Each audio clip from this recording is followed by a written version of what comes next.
Anqaraga joylashgan Uyg'ur tadqiqot instituti kengaytirilgan kengash yig'ini o'tkazdi. Turkiyaning har qaysi shaharlaridan kelgan umumiy tashkilot mas'ullari, ziyolilar va tadqiqotchilarning qatnashishi bilan o'tkazilgan yig'inda Sharqi Turkiston da'vosi va tashkilotlarning roli va mas'uliyatlari haqida muzokaralar olib berildi.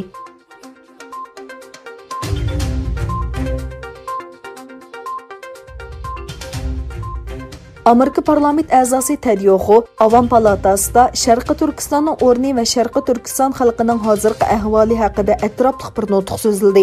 U so'zda Sharqi Turkistonning Xitoy tarafidan besib olingan zamin ekanligini ta'kidladi va Xinjiang demasdan Sharqi Turkiston ismini ishlatdi. U so'zda "Mening bu masalani kun tartibga ilib kelishimdagi sabab bu zamin Xitoyning bostirilishiga uchrayotgan musulmon Uyg'ur, Qozoq va Qirg'iz qatorli xalqlarning zaminidir" dedi.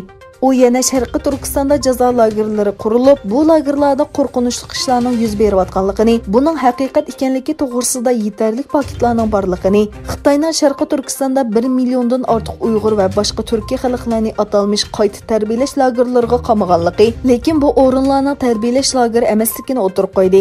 U yana Uyg'ur tutqunlarning Xitoydagi organ savdosining ziyonkashlik nishoniga aylanganligi haqida dokladlarning e'lon qilinganligini ta'kidladi. Wuhan virusining tarqalishi bilan xalqaroda Sharqi Turkiston masalasi kun tartibdan tushib kelayotgan bo'lsa-mu, lekin Xitoyning Sharqi Turkistondagi majburiy emgak sistemasi asosidagi qulluq tuzumi diqqat tortmoqda.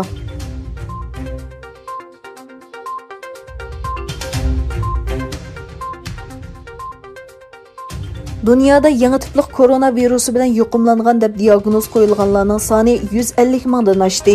Shuning bilan birga har qaysi davlatlardagi virusga qarshi tadbirlarni kuchayishga boshladi. Tanögün bir kun ichida Wuhan virusining yangi markazi deb e'lon qilingan Yevropa boshchiligida butun dunyoda yuqumlanuvchilar va o'lguchilar soni tez suratda oshdi.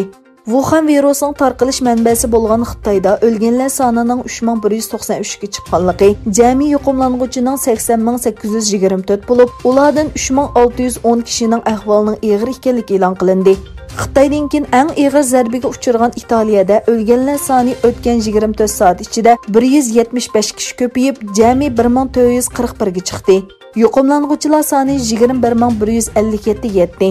İspaniyada bo'lsa o'lguchilar soni 191 ga, yuqumlanuvchilar soni 5945 ga yetdi. Shuning bilan birga yangidan virus bayqalgan yoki bayqalmagan davlatlarni oldini olish tadbirlarini kuchaytmoqda. Turkiya bilan Ozarbayjon orasida quruqlik va havo qatnashi vaqtliq to'xtatildi.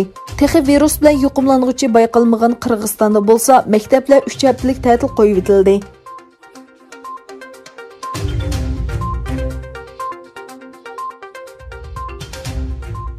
Azerbaycan Mudofaa Ministri General Zakir Hasanov Turkiyadan zamonaviy qurol, harbiy buyum va asliya setib olishni davomlashtirilganligini bildirdi. Azerbaycan Mudofaa Ministrligi e'lon qilgan yozma bayonotga asoslanganda, Azerbaycan Mudofaa Ministri Hasanov ministrlik doiralari, har qaysi qismlarning qo'mondonlari, Armeniya Azerbayjon chegara liniyasidagi qismlarning qo'mondonlarining qatnashishi bilan sin yig'ini o'tkazdi.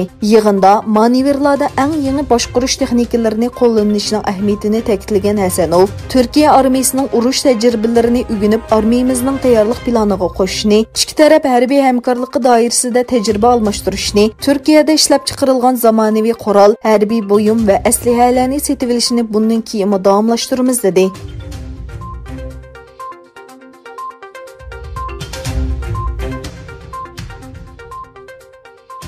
İran dairalarining bildirishicha, İran prezidenti Hasan Ruhani dunyo rahbarlariga yozgan bir maktubida yangi tipli koronavirusiga qarshi kurash qilish uchun rayonlik va xalqaroliq o'rtaq tirishchanlikka ehtiyoji borligini bildirdi.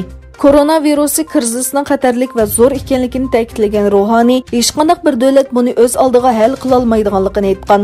Ruhani Amerikaning taxminan 1200 Eronlik shaxs va shirkatni embargo tizimligiga kirgizganligini eskartib, har qaysi davlat rahbarlaridan Amerikaning embargosiga ovoz qo'shmasligini va sayyaga aloqador kelishimlarning ijro qilinishini talab qilgan. Ruhani embargolarning Eron iqtisodiga 200 milliard dollar ziyon yetkazganligini, buning xalqaro kelishimlar va insoniy prinsiplarga xilof ekanligini aytgan.